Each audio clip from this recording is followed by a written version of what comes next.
Hello, everybody. This is the Chocolate News Podcast. I'm your co-host, John Alexander Reese. And I'm your co-host, Andria Carter. And if you did not know, the Cincinnati Herald has been around since 1955 and is the leading African American owned newspaper in the greater Cincinnati area and Northern Kentucky area. How's it going, Andrea? It's going just fine, John. How are you doing? I'm doing just fine. My dog scratched me this morning, so that was cool. Um, Just love our pets, our doggy pets. Just gotta love our no, I should say doggy children. yeah, So I because love my her. my sister used to have a dog because I'm not married, I don't have kids. My sister's not married, doesn't have kids. So whenever when she had Maxie, whenever anyone was showing off their kids and everything, she would show off the dog because that was her Gotcha. child. So I have a friend who shows off her plants. Everyone has something that's their children when they don't have children. So, but we're great aunties. Yeah, Yay. yeah. So but other than that, it's just been, just a casual day going along. But news wise, it keeps breaking on us today. It's unbelievable. Yeah. So I What guess it's some spicy news today, right? Spicy chocolate news. is spicy chocolate news today? We'll start off the actually literally breaking right now is the Cincinnati Public Schools Superintendent Iranetta Wright is stepping down. A statement was read at the special meeting of the Cincinnati School Board. Eve Bolton read the statement that she was resigning from the position, effective immediately after the no confidence vote that was taken by all six unions that serve the Cincinnati public schools. Um, it's kind of bad when you have the Cincinnati Federation of Teachers, Cincinnati Federation of Office Professionals, the Cincinnati Association of Administrators and Supervisors, the American Federation of State, County, and Municipal Employees, and the Greater Cincinnati Building Trade and International Union of Operating Engineers, Local 20, all expressed they lost support in Wright, something that has never happened in the history of the district. Now, that's bad when you have all of them. Yeah. I've heard rumors. I've heard some things where people said that, no, no, no, give her a chance. It's not that bad. And then I've had people tell me, oh, yeah, it is that bad. And it's worse than what they're even talking about. Because as you could probably manage something, but that doesn't make you a leader. Yeah. And, how many superintendents have we had over the years for the Cincinnati School Board? It's not just a management job, it is a political job, and not everyone's going to be happy with you. And the pressure of that job is daunting. Um, Mm-hmm. so, and unfortunately, the union leaders expressed frustration with Wright due to a lack of communication and collaboration, and said the superintendent had dismissed their concerns without hearing them. Obviously, she was not really working well with the leaders in the school. And one person just said, we can't afford another year with her. She has to go. Mm. And Ben Lindy of the school board said it was a terrible, terrible mistake to accept her resignation. But in a 5-2 vote, the board voted for her to resign. She was not present at the special meeting that was held on Wednesday, May 15th, but it is what it is. So it's going to be interesting to see who they pick as interim. Yeah, should be. Did not see that coming, actually, to tell you the truth. I just thought she would hold out a little bit longer, but I guess said no. I'm just getting Yeah, out of here. really truly, she had one more year on her contract. And I think the school board was just going to write out her contract and just let her know 6 months before the end and just say, okay, we're not renewing. You have to go. Instead, she cut her losses and said, probably pay me what I'm due and is going to leave. So that's Yeah. interesting. I wonder where she's going to land next. So Yeah. uh, that's totally out of the blue. I totally thought something different was going to happen. Um, you know, it's sometimes when you have the unions talk about stuff, usually they're not happy with this decision or that decision, but to have all six say no, it's bad. Oh Uh, yeah. and it's kind of sad because you don't want to see, especially a Black woman, Yeah. receive this type of non-support. But at the same time, if you can't stand up and be a good leader, I can't help you. Yeah. So it's kind of sad. So there's that. Then the other breaking news, which was slowly brewing this morning, and really, you think by mid-afternoon, we start hearing that deals have been set. President Biden and the assumed Republican presidential candidate Donald Trump are going to do two debates, one in June and one in September. Now, Biden set the tone for the debate, asking that there is no audience. It will occur in a TV studio, and that microphones will be automatically cut off when the speaker reaches the time limit, so they can't go over. Okay. And I think it's this is going to be interesting. They both agreed, to CNN's going to do the June 27th debate, and ABC News is going to do the September 10th debate. They will have one moderator, and it has been 3 years since Biden and Trump debated, so it's going to be interesting. Yeah. There's going to be some details hammered out still, but it seems that this agreement to debate occurred over social media, That's and hilarious. which I think is very now, but hilarious. As I agree with you, very hilarious at the same time. And they're totally bypassing the debate commission that had totally different ideas. And basically, they just are going to do it. And they don't want any other candidate, third party candidates, to be on stage with them. Boo. Um, which, in a way, I can see that. I guess, but I'm just like, get some more candidates up there. Get RFK Jr. up there. I know he's like, I'm not gonna vote for him, but I still like to hear how he would debate against like Trump and Biden. Yeah. Get Jill Stein up there with her crazy butt. But here's my thing. You're already dealing with one crazy. You don't want to deal with two crazies. That's Dealing true. dealing with two, I shouldn't say crazy. I mean, you know Look, what? look, Let me take a step back. oh, go ahead. I'll just say they have interesting viewpoints about life in America. You have one that's MAGA. You have one that's not MAGA, but still out there. And then you have Biden, who actually thinks and knows what he's doing. Yeah. Um, so I think it's just it's interesting. Uh, Yeah, interesting. I think that's a good word. it is Trump tried to get a third debate in on Fox News on October 2nd, but the Biden campaign slammed the door on that and said, no, we're not doing it. And basically, Biden's campaign chair, Jennifer O'Malley, said, no more games, no more chaos, no more debates, no more debate about debates. Basically, this is it. So, June 27th in Atlanta, in the CNN studios, we're going to have a debate. And basically, Biden wrote to Donald, over to you, Donald, as you said, anywhere, anytime, any place. So I think basically Biden was calling his bluff. Like, you want to do it? Fine, let's do it. Okay.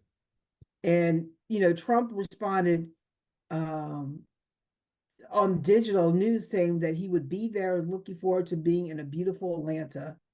And it is one of those things of it's a calculated risk for both of them to debate. They're going to appear in a battleground state, Georgia, where the president is trailing Trump, and he's struggling to persuade effective voters, but at the same time, you know what? We'll see what we see, because how often do you get to see a president debate a man who has been charged with fraud? Not very often. So it is it's gonna be interesting to see what they, debate is gonna be about. They're saying that with Biden taking the reins in and just setting it, he's an institutionalist who has tried to preserve the traditions of Washington, but at the same time, get it done and get it over with. And sort of prior to both parties' national conventions, they're going to debate to give everyone something to talk about. It's going to be interesting. It's going to be very, very, very interesting. It should. Though Trump has already responded by saying that Biden is the worst debater and he's crooked. Of course. Of course he is.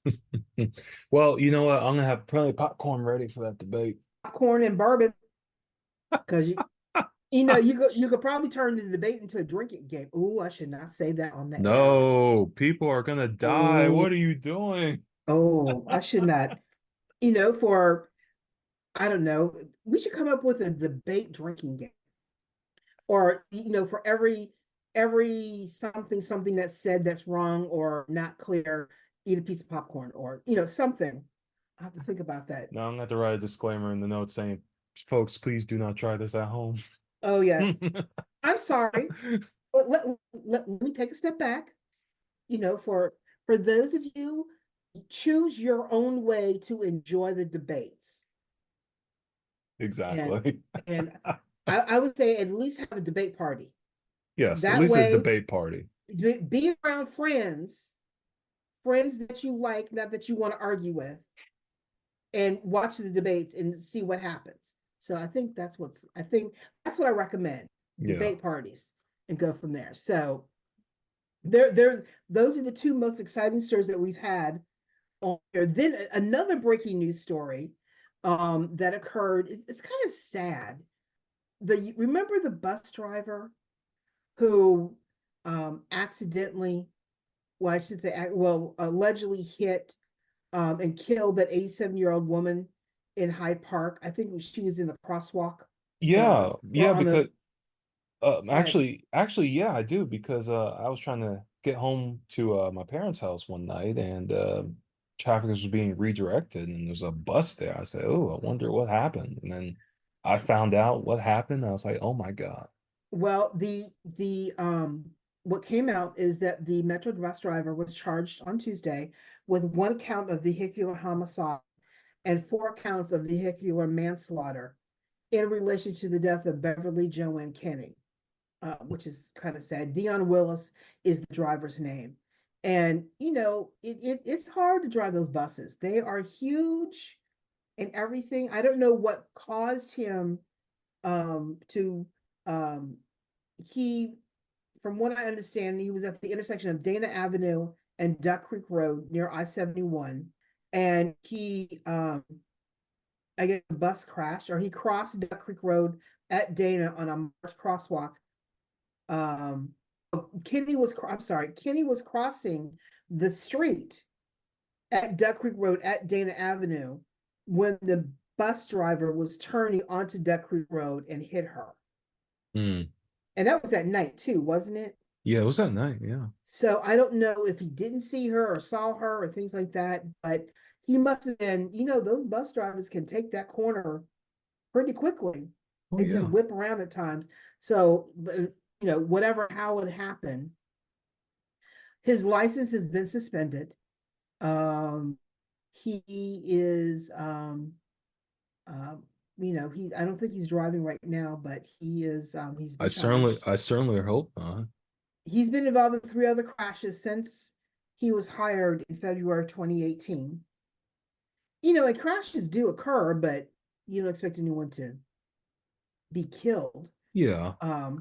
The Kenny family said in a statement released by their attorney The Kinney family strongly believes that Mr. Willis should be prosecuted to the fullest extent under Ohio law. Cincinnati Metro also bears responsibility for this since they put Mr. Willis in a position to recklessly kill Beverly Kinney, longtime educator and pillar of the community. As she used a crosswalk during a casual afternoon stroll, the family said, Metro should never have let this man behind the wheel of a city bus, Willis's terrible driving history, and the fact that he put a 24-year-old in a wheelchair while driving a Metro bus before he killed this wonderful woman. Metro's conduct in allowing Willis to remain a Metro driver enabled him to kill Beverly Kenny. That was the family statement. It's a strong statement.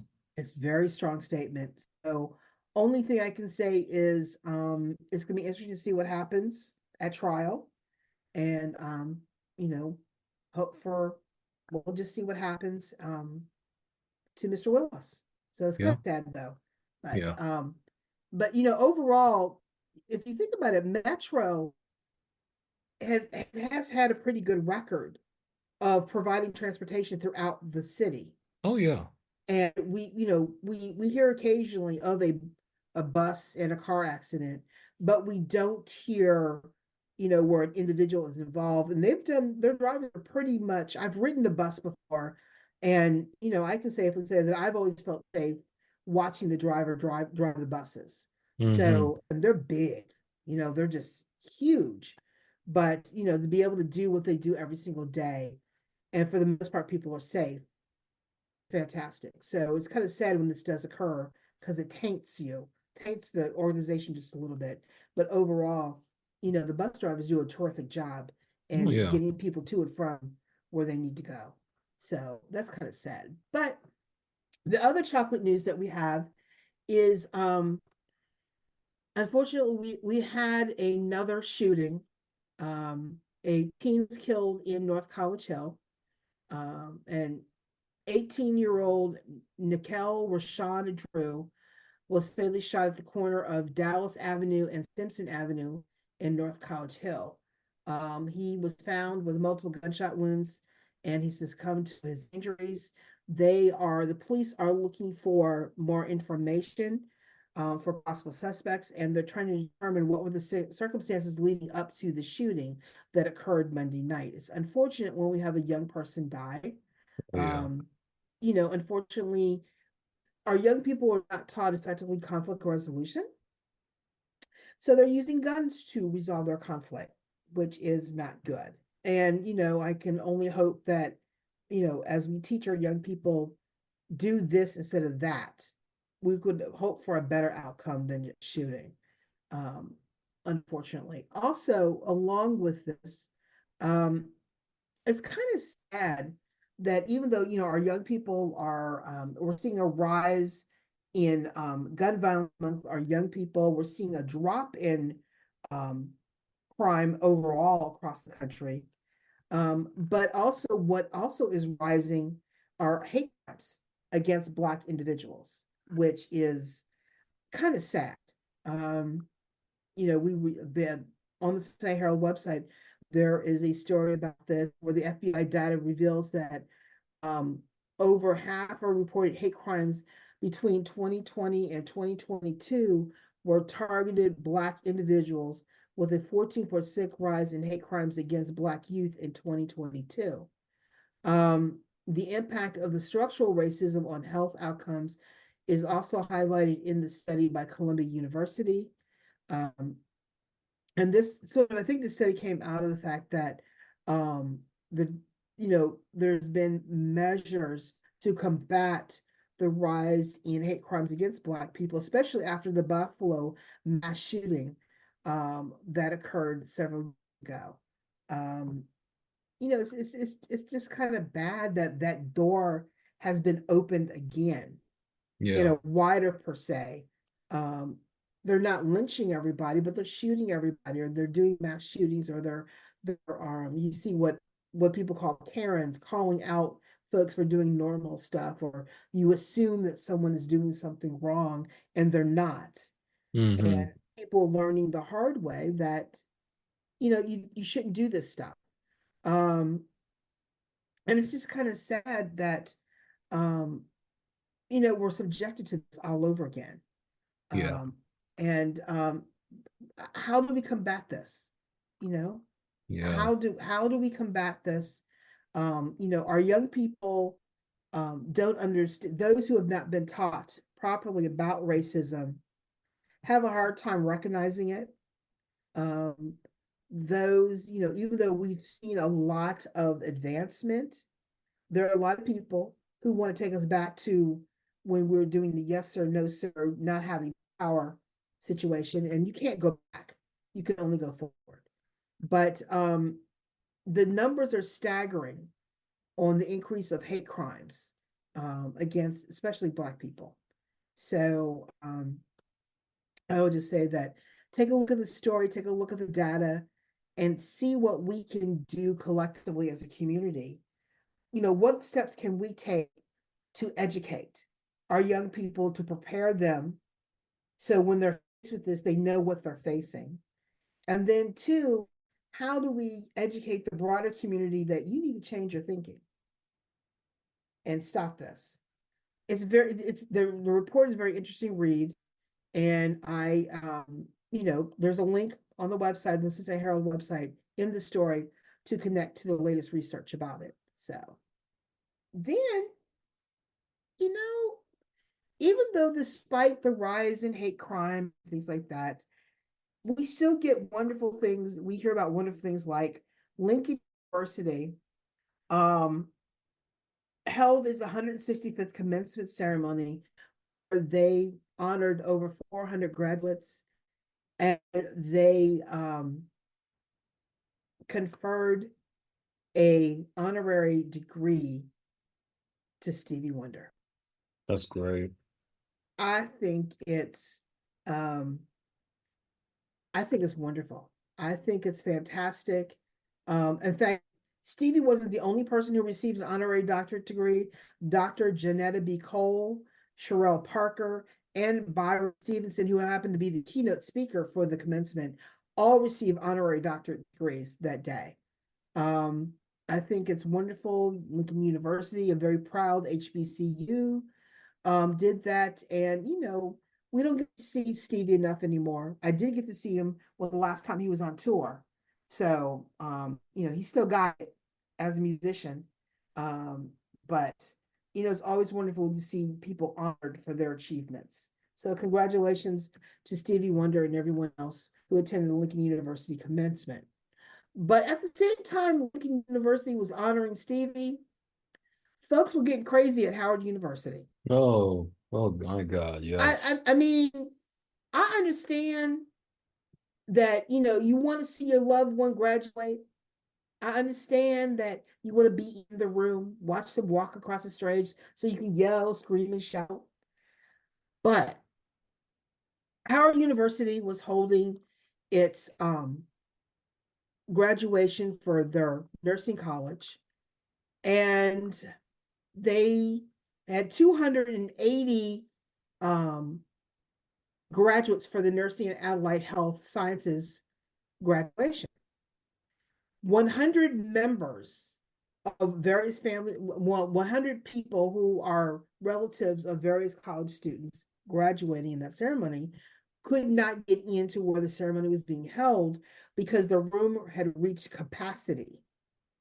Now, I don't know if there was an overflow room or not, but a few people got a little upset and they banged on the door and broke a window. Ooh. And they had to stop the ceremony. And it's kind of sad when people were worked up because they wanted to be in the room, and they caused all kinds of things. And it's kind of sad when people don't know how to act. They don't have the understanding that the room reached capacity, but here they weren't directed to another room, but that doesn't mean you get to break the door because you can't get in the room. Exactly. uh they stopped the ceremony. um the EMTs had to come and respond because I guess with the breaking of the door, people got injured and it caused some ruckus in the room. And it's kind of heartbroken when these graduates, they worked hard. They Yeah, wanted the recognition. And instead, you know, your family member caused some problems. And it's kind of sad because it really it's, is. it's Howard University. You know, Exactly. you don't do this. The creme de la creme of black HBCUs. You don't do it. But then again, some people show that sometimes they don't have home training. So, Yeah. as my friends like to say, good home training goes a long way. Oh yeah. But last but not least of our chocolate news, and John, I'm gonna let you handle this one All because right. I didn't even know Camp Snoopy was coming to Kings Island. So, Yeah, Camp Snoopy's coming to Kings Island. We already have Planet Snoopy, so I guess we had to add Camp Snoopy. But also, there have been Camp Snoopys in other Cedar Fair parks, so I guess it's like time that we got one. But the big thing is that it's a new roller coaster, new family roller coaster, Snoopy Soapbox Racers, which I saw them do like a little test run of like one day at work, and it looks like a fun coaster. I can't wait to ride it. It really looks cool. I'm trying to think of is it Soapbox Racer? Oh my God. Yeah. No, but then again, he does, you know what? That's right. In the Peanuts, he is a race car driver. Yeah, exactly. And And it's opening on May 24th. So good chance by the time you hear this podcast, it'll already be open. oh, that's right before Memorial Day. Yeah. Oh, and then wait a minute. Pigpen has a mess hall. Yeah, the real dirty character in the Peanuts universe Yeah. who never has a bath for some reason. Yeah, but new food stand, so that should be nice for the kids. And like a little, like play area and everything. Does this Kingdom still have the water park still or no? Oh, you mean like the water park in the kids area or like the separate water park Well, like across? I like the Silk City water Yeah, the park. Soak City. Yep, still there. Yep, you just go through the kids area, walk over to the water park. It's still there, and they're actually they've been ramping up the water park too. Like they have a lot more like drinking food stands there, so that's good for people who are thirsty. Yeah, because I mean, isn't across the street from Kings Island, is that still open, that water park or no? Oh, you mean the beach? The beach. Oh no, I don't know what's going on with that. So I mean we're the only game in town as far okay. as water parks. Yeah, ever since Coney Island closed. Yeah. Yeah, exactly. Ooh, yes. But also something I found surprising. I was in the article too, and I didn't know about this. And I worked there. Apparently, we're having a food and wine festival in June, so that sounds nice. Really? Mm-hmm. Yeah, it sounds Kings really Island's nice. having a food and wine festival? Yep, I food and wine festival. Yep, in June. So that sounds very nice. I hope everything remains civil. It should because our guests are responsible. But yeah, it sounds really nice. It's kind of reminds me of that like food and wine festival that they have at Epcot in Disney. So that's nice. and that it's not just a 1 day food and wine. It's like every Friday through June. Yeah, every Friday, Saturday, and Sunday. Yeah, in June. So Oh, yeah, so that's real nice. So a yeah, lot of folks come wine. on down. Yeah, folks come on down. Let the kids ride the roller coasters, have a good time, enjoy the fireworks. And also if you are in the military right now or you're retired military, get free admission all Memorial Day weekend. So you gotta do that. Oh yeah. Yeah, you gotta do that. Oh my God. Yeah. That sounds good. But that's all the chocolate news I have today. All right. Well, thanks, Andrea. And that's it for today's show. I want to thank Andrea again for all the good chocolate news. Well, good spicy chocolate news. Yeah, I mean, I gotta come up with another word besides spicy, but I mean, it's today was a breaking news spicy day. It was like, ooh, and I didn't have any popcorn along with it, but so next time you'll hear me mention on some popcorn along with it. So Yeah. And remember, folks, you can find more information about today's topics and past podcast episodes at www.thecincinnatiherald.com, the Seth's newsletter, or on our social media. We're on Facebook, Twitter, Pinterest, Instagram, LinkedIn, and Threads. And make sure to subscribe to our podcast on your favorite podcast app. Our podcast is on Apple, Spotify, TuneIn Radio, Amazon, YouTube, and Google Podcasts. I'm John Alexander Reese. And I'm Andria. And have a good day.